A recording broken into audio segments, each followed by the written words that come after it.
دیدم درداشو، گرفتم دستاشو، دیدم گریه کرد با کردم عشقاشو، دیدم تنهاست مثل خودم تنها شد،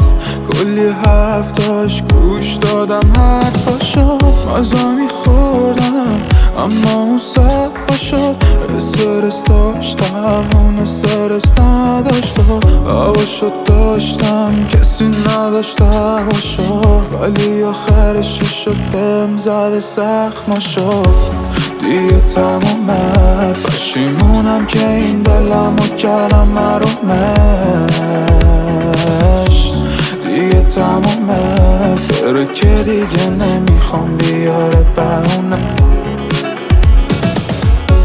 دیگه تمومه پشیمونم که این دلمو کردم محرومش، دیگه تمومه بره که دیگه نمیخوام بیاره بهونه.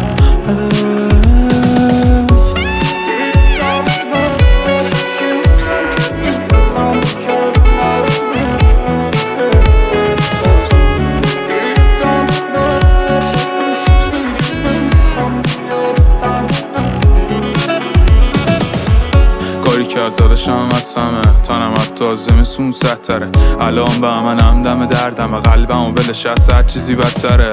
کاری کرد گرفت از صدام دردام عشقم و میخوند از نگام،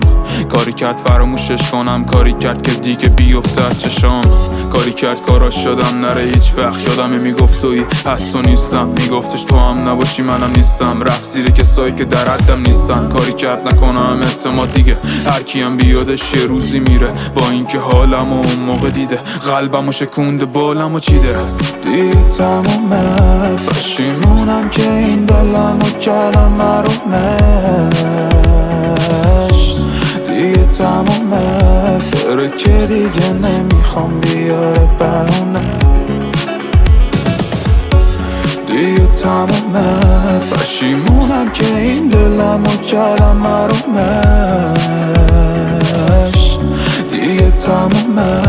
بره که دیگه نمیخوام بیاره بهونه.